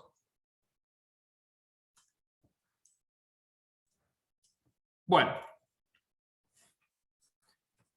Avanzamos un poquitito y ya nos queda esta y una más y terminamos con todas los PowerPoint. Siempre hablando del tema de lo que es procesos de corrosión, y allá acá dejamos el tema de tratamiento de agua y pasamos a lo que es el barrido de los gases. El barrido de los gases está en relación directa a la extracción de los gases de la caldera, es decir, de los gases de la combustión. Acá lo que tenemos que tener muy en cuenta es que dependiendo del tipo de chimenea vamos a tener un tipo de barrido de los gases, es decir, en las calderas de tiro natural se produce en forma constante y natural este barrido, y sin embargo en las calderas de tiro forzado, inducido o balanceado se necesita que el barrido de los gases sea a partir de un extractor, ya sea el extractor puesto en la entrada o puesto a la salida de la chimenea. Poquitito en su momento hablamos de esto, hay que tener mucho cuidado de la velocidad de extracción de los gases. Y doy el ejemplo de un fogón en una casa, en un quincho, en un patio, es decir, le humeaba y agarró y dijo, bueno, me compro un extractor de aire y se lo pongo en la chimenea arriba. Entonces, ¿qué hago? Prendo fuego y le meto el extractor y saco todo el humo y listo, no tengo más humo adentro del quincho, del garaje, donde fuere. Pero no se dan cuenta muchas veces que sacás el humo, pero también sacás calor, porque estás sacando un humo, la combustión, ¿no? Como que tiene que ser muy controlado eso. Lo mismo pasa en las calderas. Las calderas de tiro natural es cuando hay una diferencia de densidad y de presión dentro de la misma chimenea, por un lado entra aire frío, por el otro lado sale aire caliente. Y después tenemos la caldera de tiro forzado o inducido, que tiene un extractor, un ventilador, que es el que produce que se mueva el aire. Esos ventiladores, extractores, se usan no solamente para mover el aire, sino que también tienen la función del barrido de los gases. El barrido de los gases, cuando se va a poner en marcha la caldera, hay que hacer un barrido de los gases por si llega a haber alguna pérdida de gas para extraerla. Hay un calculito para calcular la eficiencia de la caldera, que puede ser a partir de un método directo o de un método indirecto. El método indirecto es cuando hacemos la relación de lo que entra como agua o vapor y lo que entra como agua y lo que sale como vapor, es decir, calor que se genera o que sale con el vapor y calor suministrado por el combustible, ¿está? Entonces hacemos una relación directa. tanto vapor generamos, tanto vapor extraemos. Y después está el método indirecto, donde se hacen cálculos a partir de las pérdidas, ¿no? No solamente, es decir, tenemos la entrada y después se le van restando las pérdidas. ¿Cuáles son los factores que afectan el rendimiento de una caldera? Por ejemplo, una temperatura de los gases de salida, una combustión incompleta. Esto ya hablando de rendimiento en relación a la caldera, por supuesto, ¿no?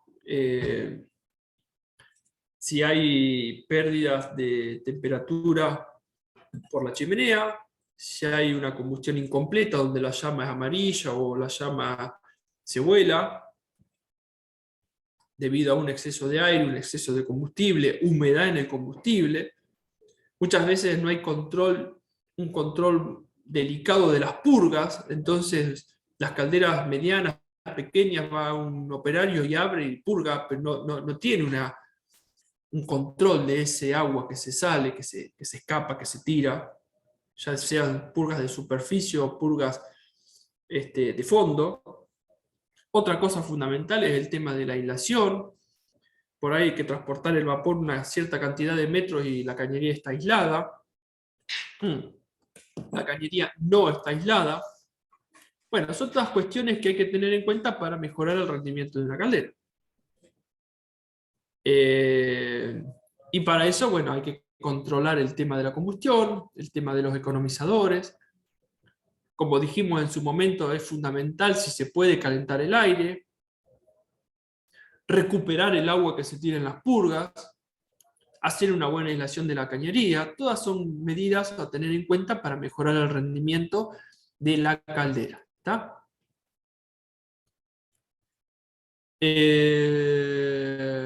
Otra cosa importante, bueno, por supuesto que si hay fugas de vapor, controlarlas, hacer un mantenimiento de las trampas de vapor, como ya dijimos, recuperar los condensados.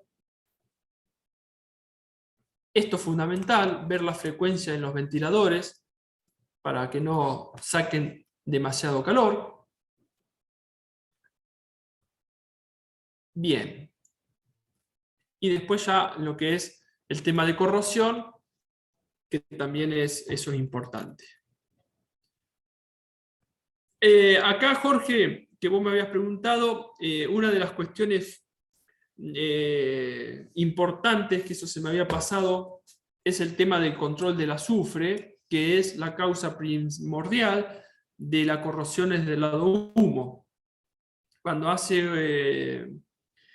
uno hace un estudio de la parte química de los depósitos que se encuentran en los caños, una de las cosas que más aparece del lado humo es el azufre.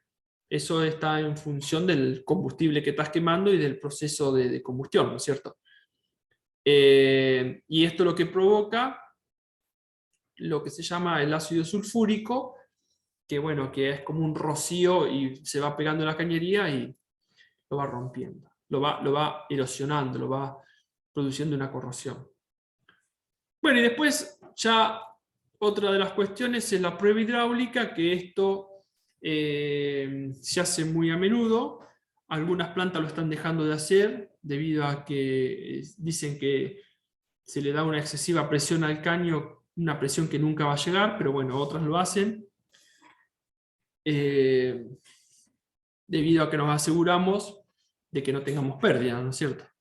Saben todo lo que es una prueba hidráulica. Una prueba hidráulica es inyectarle aire a un determinado recipiente que está estanco a una determinada presión, una presión bastante mayor a la presión de trabajo, y ver si en un determinado tiempo esa presión varía, es decir, si hay pérdida de la presión. ¿Aire o agua, Gabriel? ¿Cómo, Emiliano? Dijiste aire. ¿Es aire o agua la prueba hidráulica? Algunos le agregan aire y otros le agregan agua, por eso es hidráulica, pero he visto que se hace también con aire, se inyecta aire. Gabriel, pero ¿no está estipulado que en los recipientes a presión con fuego o sin fuego tenés que hacerle sí o sí la prueba hidráulica cada 5 años? Sí, pero se está reemplazando también en algunas plantas por medición de espesor, ultrasonido y todo lo que es ensayo no destructivo. Si bien la prueba hidráulica es un ensayo no destructivo, por supuesto, en algunas plantas lo están dejando de hacer ya hace un tiempo, no es de ahora. Por lo menos acá en la zona de Bahía Blanca. Se está reemplazando por estos ensayos no destructivos.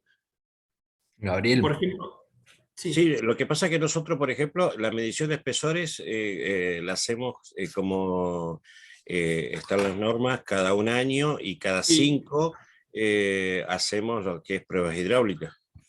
Sí, no, está bien, sí, si bien está en la norma, pero por eso repito, es decir, en algunas plantas lo estamos dejando, se está dejando de hacer debido a que están viendo de que es una excesiva presión, es decir, no me acuerdo bien el porcentaje, capaz que vos lo tenés ahí, Luis, ¿cuánto es el porcentaje que se le da por encima de la prueba de la tensión de trabajo? Si es hidráulica, 1,5 la presión de trabajo. Claro. Bueno, sí. Es un gris ahí, o por lo menos yo tengo un gris. No, si bien está estipulado, no. Gabriel. Sí. Disculpa la interrupción. Nosotros en planta, te habla Agustín.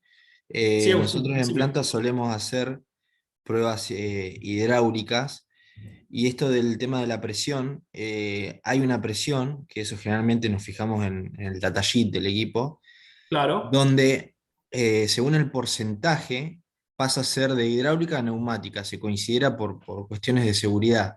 Exacto. Ese es un punto importante porque, bueno, en plantas por ahí industriales donde tenés que seguir un procedimiento, por ahí hay muchas confusiones con eso.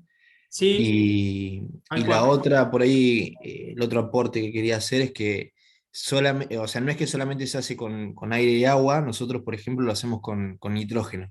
Claro, exacto.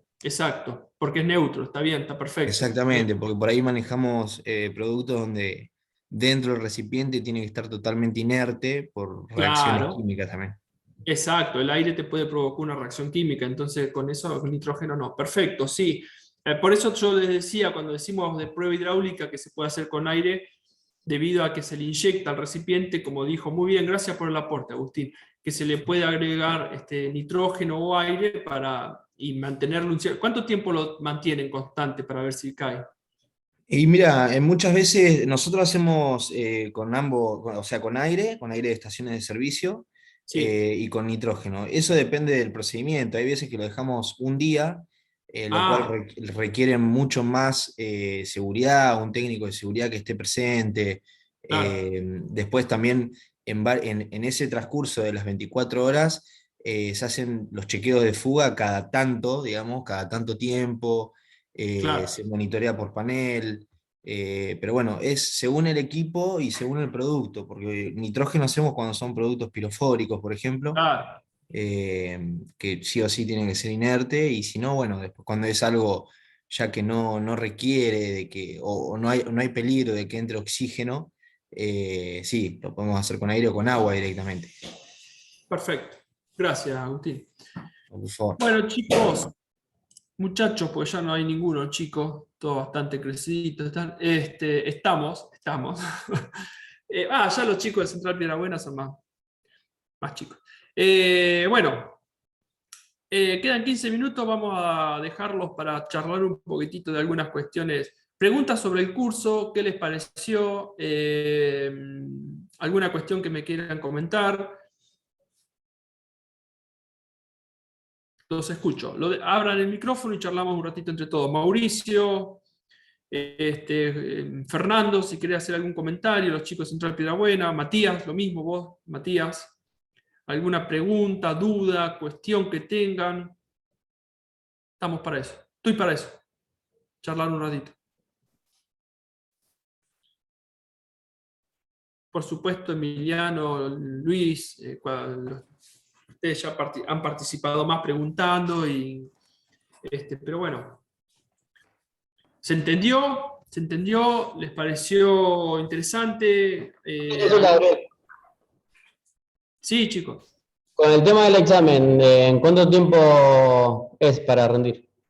Hora y media. ¿Hora y media? ¿No hay recuperatorio si se llega a desaprobar o cómo se maneja eso? Al recuperatorio, sí, señor. Qué poca Perfecto. fe te tenés, hermano. No, para duda nomás, acá hay unos chicos que tienen duda por eso. Bueno.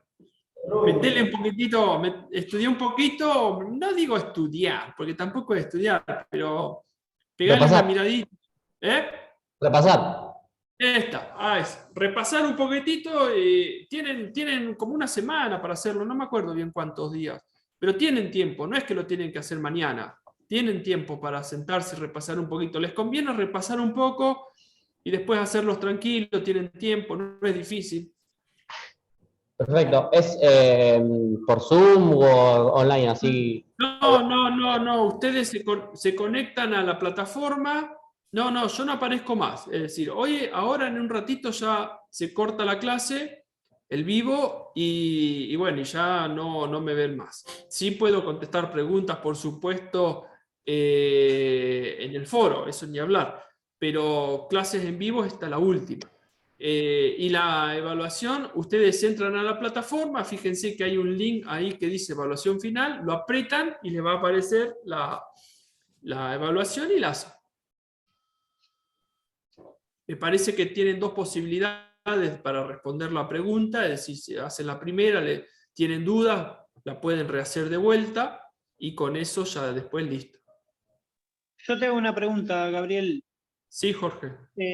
Con respecto a rendir el examen en la OPDS, ¿cómo es? ¿Hay tiempo? ¿Hay un tiempo? Sí, ¿Tenemos lo mismo que tiempo? para esto. Lo único que a diferencia de esto no está estipulado el día. La gente de la universidad se va a comunicar con ustedes y les va a decir el día y el horario del examen y todas esas cuestiones técnicas del examen. Ok. Gabriel, para rendir la OPDS, ¿es virtual o tenemos que ir a algún lado? Virtual. Lo mismo que sería hasta ahora, hasta ahora era virtual, es exactamente lo mismo que rendir acá para la aprobación del curso. Repito, la gente de la universidad, de la capacitación, se va a comunicar con usted y les va a decir bien fecha, día y todo lo que está en relación a eso. De todas maneras, la gente que no es de Bahía Blanca, que no está en la provincia de Buenos Aires, yo lo recomiendo, o les diría que lo rindan, que les quede ya el certificado de la OPDS, que les va a servir como para decir, bueno, yo tengo una capacitación a partir de la provincia para operar calderas, ¿no es cierto? De la provincia de Buenos Aires. ¿Tiene vencimiento No. esa matrícula? No. Salvo que haya cambiado. Siempre digo salvo porque por ahí vieron cómo es. La provincia te cambia algo y no se entera ni queriendo, ¿no? Pero según hasta hace un tiempo atrás no tenía. Y otra cosa importante, gente, cuando rindan, les van a pedir qué tipo de caldera operan y qué capacidad que tiene esa caldera. Así que ahí no pongan caldera domiciliaria, pongan una caldera importante, tenganlo anotadito eso, entonces les da un certificado como operador de caldera industrial, por ejemplo, supercrítica, ¿no? Que está bueno eso para... Estaría bueno para los que no sé, digo como una sugerencia para los que toman el curso, de familiarizarnos un poco por ahí con alguna de las calderas estas que después vamos a declarar en el examen, si tiene economizador, si tiene, no sé, digo, ¿no? ¿Cómo? No te entendí, Emiliano, ¿no? ¿Me podés repetir, por favor? Que por ahí antes de rendir el examen, no sé si el de ustedes, pero el de la OPDS que comentabas, familiarizarnos un poquito con alguna caldera en particular, que si es la que después vamos a declarar que es la que operamos, por lo menos saber qué componentes tiene, si tiene economizador, si tiene, no sé. Claro. Igual entiendo que el examen no es en función de la caldera que vos declarás. No. Es el mismo para todo, por decirlo de alguna manera. Exacto. Cambia por ahí lo que dice el certificado o el diplomita. El diploma o el certificado te va a decir apto para operar caldera supercrítica, ponele. Pero el examen es el mismo para todos. Lo que vos decís de familiarizarte está buena la idea, por supuesto. Es decir, pegarle una miradita. Pero más que nada, acá con lo que tienen en el apunte, les alcanza, pero bien, para poder rendirlo. Pero bueno, siempre péguenle un repaso. Cuando les dicen, por ejemplo, bueno, de acá a un mes rinden, bueno, agarren un día antes, 2 días antes, 3, qué sé yo, lo que fuere, y repasen un poquitito algunos conceptos. Repasen la parte esa aburrida del manual de la OPDS, eso que hablamos el primer día. Está todo grabado, igual pueden escuchar las grabaciones y listo. Pero bueno, como para ir seguros y aprobar y olvidarse y sacarse el tema de encima. ¿Dónde conseguimos el manual de la OPDS? Pídanselo acá, chicos, en el foro, ya se los había dicho, eso me parece. Yo no lo tengo, el manual entero no lo tengo, ellos por ahí se los pueden conseguir. Sí, no se los pasaría realmente, pero no tengo. Tengo un extracto de lo que es el manual. A ver, ojo, también me parece que si mandan un mail a la OPDS, que es Organismo Provincial de Desarrollo Sustentable, no sé, es más, capaz que está colgado en la página, la verdad que no sé. Lo pueden chusmear ahí, capaz que está. Gabriel, Sí. ya que estamos con preguntas del examen de ahí de la OPDS, ¿tenés idea si por ahí profundizan un poco más con el tema del diagrama de Molière No, para nada, para nada. No. Diagrama de Molière. A ver, vos, ¿qué estudio tenés, Agustín? ¿Sos ingeniero? No, estoy en el técnico, digamos. No. Diagrama de Molière es para técnicos avanzados de hace 20 años atrás, que se lo daban en una buena escuela técnica, o ingeniería. Es re complejo, y no, yo hablé 2 palabras del diagrama de Molière. Para hablar, estudiar o manejar el diagrama de Molière se necesita un curso interesante, es decir, muchas horas. Hay Claro. muchas cuestiones a tener en cuenta que son interesantísimas para entender el tema vapor, pero no es la idea de este curso, para nada. No, ni lo miren al diagrama de Molière. Bien. Perfecto. No. Bien, ¿alguna otra pregunta? Yo quiero hacer una pregunta. En caso de nosotros que somos de Río Negro, ¿no? El tema es que si nos recibimos lo que es diploma, tarjeta o algo lo que tenga que ver por el estilo, ¿lo mandan directamente o se puede ir a buscar a Bahía Blanca? No, lo mandan. La gente que trabaja para empresa o los individuos particulares, la universidad arma un sobre, una carpetita con un sobre donde pone todos los datos, todo lo referente al curso y se lo envía. Ah, buenísimo. Sí. Sí, tenía esa duda. Como yo estoy por viajar a Bahía Blanca, entonces yo digo, Bueno, a ver, chicos, muchachos, yo estas preguntas son, a ver, repito, mi función es dictar el curso. Preguntas con respecto como la que hiciste vos, Luis, yo las contesto, pero por ahí, si quieren una respuesta exacta, manden mail al foro, mail a capacitación o consultas al foro, y la gente de capacitación, que hay una persona que está para eso, que es la coordinadora del curso, le va a contestar. ¿Se entiende? Y después vos al principio nombraste que estabas haciendo estudios de análisis de falla o Sí. análisis de riesgo. Porque yo veo que en algunos lugares aparecen cursos de análisis de falla o análisis de riesgo 1 y 2. ¿La UTN los da? No, que yo sepa, no está dando cursos de eso. No, de eso no está dando cursos. De análisis de falla, no. ¿Sabés, Luis? Perdón que te diga, ¿no? Pero tendrías que averiguar en Neuquén, en la Universidad del Comahue, en la Facultad de Ingeniería, pues yo cursé ahí. Hay un laboratorio de ensayo no destructivo, y a veces, digo, estabas preguntando por cursos de ensayo no destructivo, ¿cierto? No. Lo que es análisis de riesgo, aparte. Si no, estoy conectado. Ahora Listo. está cerrado el laboratorio. Lo están por volver a habilitar, pero yo lo que hablo de lo que es análisis de riesgo para, por ejemplo, en este caso, para el tema de calderas o de otros equipos. No, eso no. No. Acá, que yo sepa, no lo estamos dando, no se está dando. Una consulta, muchachos. Sí. Y la posibilidad de armar un grupo de, yo lo había pensado, de WhatsApp, no digo, si vos no querés, Gabriel, porque en un momento dijiste por ahí de pasar el número, por alguna consulta técnica o no. Bueno, se cortó un minutito ahí la grabación, no sé qué pasó. Vamos a darle finalización al curso. Muchas gracias, gente, por su atención,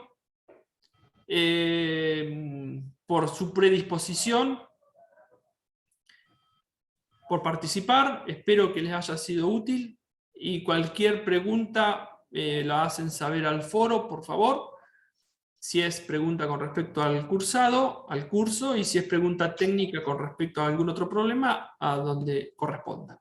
¿El foro, este grupo, queda abierto hasta cuándo, Gabriel? No, queda abierto un tiempo largo, Emiliano, no hay problema. Hasta que rindan todos. Bueno, les propongo entonces, en función de lo que decía Fernando, de que nos comuniquemos a través del foro y ahí intercambiemos los mails, si les parece. Y bueno, y ahí quedamos un poco en contacto, más en esta primera etapa hasta que rindamos el examen, por ahí si queremos intercambiar algo, qué sé yo. Por ahí queda alguna relación después. Perfecto, Emiliano. Estoy de acuerdo, ¿sí?